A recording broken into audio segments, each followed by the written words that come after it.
Yo, kumusta mga kabule? Dito nga kinumpleto ko na itong aking mga gamit kapag pumupunta ng dagat dahil malaki ang buwan kagabi. Kukuha nga daw kami ng pana-pana para may pang pod trip. Dahil kung malaki nga daw ang buwan ay matataba ang laman ng pana-pana, sabi nila dito sa amin. Eksakto naman dahil medyo matagal na nga rin kaming hindi nakapag pod trip ng pana-pana sa dagat, kaya agad na akong kumuha ng dahon ng papaya. Itong dahon ng papaya ay hindi namin ilalagay sa pana-pana. Ito ang ginagamit naming panlinis ng aming antipara kapag sumisisid sa dagat. Kumuha na nga rin ako ng aking tubig na lunas sa aking uhaw na bigay ni Water for Less Refilling Station. Fast forward na nga tayo, biglang nandito na kami sa dagat at papunta na nga kami kung saan nakukuha ang mga pana-pana. Dahil nga hindi pwedeng sumakay ang mga gwapo dito sa bangka ni Bangkabuli, kaya nagpahila na lang kami ng isang balsa para doon sumakay ang mga pangit.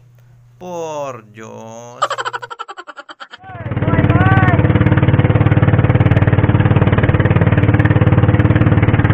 Nga nakarating na rin kami sa spot kung saan nakatambay ang mga pana-pana. Dahil nga mula nung pagkabata ay palagi na kaming pumupunta dito sa dagat, kaya naman kabisado na namin kung saan nakukuha ang maraming pana-pana. Ito, lisita mo na lamang.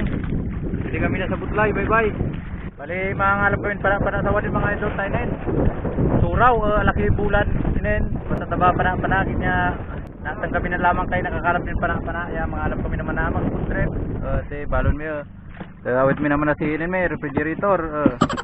Dahil nga sobrang init ng panahon ngayon, kaya naman nagbaon na rin kami ng ice cream, kanin lamig, kilaban flavor. Kompleto regado yan, nagbaon na rin kami ng kamatis, sibuyas at suka para sa kinilaw na pana-pana. Bago nga kami sumisid sa tubig ay nilinisan muna namin itong aming antipara gamit ang dahon ng papaya. Para nga malinaw itong aming mga antipara at makita namin kung matataba ang mga pana-pana o makuto. Nauna na nga sumisid dito si Cords, pero halos hindi siya lumubog dahil para siyang salbabida. Dito nga ay bumaba na nga rin ako para magkamal ng pana-pana. Ito nga isang kasama namin ay hindi marunong sumisid, nakaangat ang tumbong, ayaw lumubog. Nakakita na nga kami dito ng maraming pana-pana kumpulan, ang iba nakasiksik sa bato. Kaya naman kailangan namin gamitan ng sungkit yan para makuha ang pana-pana na nakasiksik at mailagay sa lagayan. Dahil nga halos hindi mabilang ang mga tinik ng pana-pana, kaya naman gumagamit kami dito ng net na lagayan. Ito na nga rin ang ginagamit namin para matanggal ang mga tinik ng mga pana-pana para hindi kami matuto. Habang kumukuha pa nga kami ng pana-pana ay may nakita pa ako ditong mga seashells. Ang tawag nga namin dito sa amin sa ganitong klaseng shells ay pusa-pusa. Ano naman ang tawag nyo dito mga kabuli? Pa-comment naman at kung taga saan kayo para alam din namin. Nakakita nga rin ako nitong isang klaseng suso dito sa dagat. Masarap nga rin ang laman nito, kaso lang magkakakalyo ka muna sa kamay bago mo makuha ang laman. Kaya naman ibinalik ko na rin sa dagat, hindi ko na rin kinuha. Marami ka nga rin talagang makikita dito sa ilalim ng dagat. Nandito nga itong mga ibang klaseng starfish. Napakaganda nga talaga nilang pagbasnan kapag nandito sila sa ilalim ng dagat. Dumagdag pa itong mga Finding Nemo. Dito nga tinanggalan na namin ng mga tinik ang mga nakuha naming pana-pana. Kailangan nga lang alug-alugin ang mga pana-pana sa loob ng net para matanggal ang kanilang mga tinik. Kapag natanggalan na nga ng mga tinik itong mga pana-pana, ganito na ang kanilang mga itsura, pwede nang tilakin. Dito nga ay natilak na namin ang mga nakuha naming pana-pana, ito na ang kanilang laman. Nilagyan na nga agad namin ng rekado yan, pang kinilaw, pinatar-patar na namin itong sibuyas. Pagkatapos nga namin nilagyan ng sibuyas yan, nilagyan na rin namin ng mga kamatis pang palinis ng kutis dahil na sunburn na kami sa init. Pero syempre bali wala sa amin yung init ng araw, makagawa lang ng mga dekalibreng content. Nilagyan na nga rin namin ng suka at ilang pirasong maraming sili. Inilabas na nga ni Kurt itong baon naming ice cream, kanin lamig, kilaban flavor na galing sa aming refrigerator. Inalog-alog pa nga ni Noynoy itong baon naming ice cream, bakit mainit, sabi niya. Napakainit pa nga nitong aming kanin, parang bagong luto. Dahil nga nakabilad sa araw yung baunan, nakalimutan naming takpan, mabuti hindi nabanggas. Dito nga mga kabuli ay nagkanya-kanya muna kami, nagkanya-kanyang kamot, kanya-kanyang subo.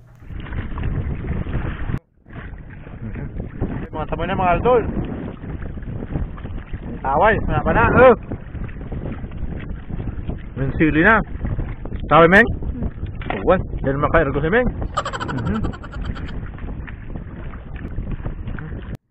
Yun.